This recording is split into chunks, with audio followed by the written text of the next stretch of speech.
डिब्रूगढ़ के पंडित वैद्यनाथ मिश्रा के पुत्र रत्नेश मिश्रा की आत्महत्या की घटना से पूरे इलाके में शोक की लहर दौड़ पड़ी है। भुवनेश्वर के एम्स के एमबीबीएस द्वितीय वर्ष में पढ़ाई कर रहे डिब्रूगढ़ के रत्नेश मिश्रा ने बुधवार को हॉस्टल के रूप में खुदकुशी कर ली। जानकारी के अनुसार डिब्रूगढ़ के पंडित वैद्यनाथ मिश्रा का बड़ा बेटा रत्नेश मिश्रा ने संपूर्ण केंद्र विद्यालय से बहुत ही अच्छे अंकों से पास कर मेडिकल परीक्षा में भी मेरिट लिस्ट में पास हुआ और भुवनेश्वर के एम्स में उसका दाखिला हुआ था। वह एम्स के एमबीबीएस द्वितीय वर्ष में पढ़ाई कर रहा था। कुछ दिन पहले ही वह डिब्रूगढ़ आया था और अपने घर में परिजनों के साथ समय बिताकर अपने पिता के साथ मंगलवार को वो वापस भुवनेश्वर गया, जहां जाकर रत्नेश हॉस्टल में चला गया। बुधवार की सुबह को उसके पिता के साथ पूरी के मंदिर में जाने का प्रोग्राम था, लेकिन जब वे उससे मिलने गए तो रत्नेश ने कमरे का दरवाजा नहीं खोला तो उसे तोड़ना पड़ा। दरवाजा टूटते ही सभी दंग रह गए जब रत्नेश की लाश पंखे से झूलती नजर आई। छात्र की खुदकुशी की सूचना मिलने के बाद भुवनेश्वर पुलिस ने मामले की जांच शुरू कर दी। सबसे बड़ी बात तो यह है कि उसने एक एसएमएस द्वारा असम के छात्रों को बाहरी राज्य में पढ़ने से मना किया है।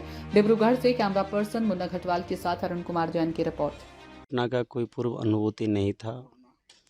रत्नेश का क्या था ना, जो थोड़ा चोट लग गया था, कहीं गया था तो चोट लग गया था तो उसका माँ रात को फ़ोन किया तो बोला नहीं मम्मी, मैं क्या बोलते हैं लाइब्रेरी में प्रोजेक्ट बना रहा हूँ।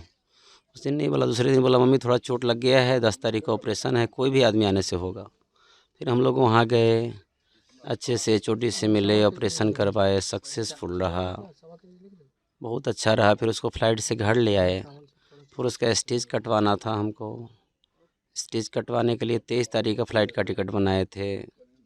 वेदर के वजह से वो डिले हो गया। फिर 24 को हम लोग गए।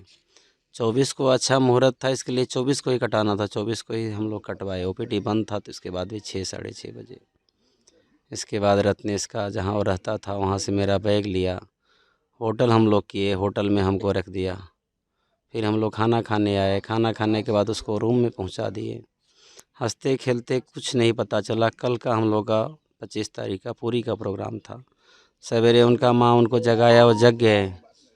फिर हम फ़ोन किए, बेटा बोला हाँ आप तैयार हो जाइए, हम भी 1 घंटा में आते हैं, आपके होटल में मिलते हैं, चलेंगे। थोड़ा थोड़ा बारिश हो रहा था। 1 घंटा के बाद हम आधा घंटा और वेट किए, नहीं आया बेटा, तो हम फ़ोन मारने लगे, माँ मारने लगा। फिर जब हम वहाँ गए, गार्ड से पूछे, फिर हम ऊपर गए, गार्ड जाने दिया। मिट्ठू मिट्ठू चिल्लाया निकनेम से। फिर बगल का लड़का रत्नेश रत्नेश चिल्लाया, नहीं खोला। फिर गार्ड को बुलाया, बोला वार्डन बुलाते। हमारे कोई वार्डन नहीं, गेट तोड़ो, जो लगेगा पैसा हम देंगे। गेट तोड़े, देखे रत्नेश नहीं है। रत्नेश नहीं है। हम इमीडिएट जो है ना एम्बुलेंस बुलाना, सब वहाँ का एम्स का सारा सिस्टम आया, उसका सब जांच वाच हुआ, सब रत्नेश को सब कुछ दिया, मगर रत्नेश नहीं रहा। बाद में जो है ना उसके अपने मोबाइल में ही अपने रिकॉर्ड करके वो छोड़ा था अपने एक व्हाट्सएप पे। वो भाई बोल के लिखा हुआ था, बट भाई को नहीं भेजा था, अपने मोबाइल में ही। जो पिता आप साहस रखिएगा, धैर्य धारण कीजिएगा। आप धैर्य नहीं धारण करेंगे तो मेरा घर का ईएमआई नहीं दे पाएंगे, बस भाई को नहीं पढ़ा पाएंगे।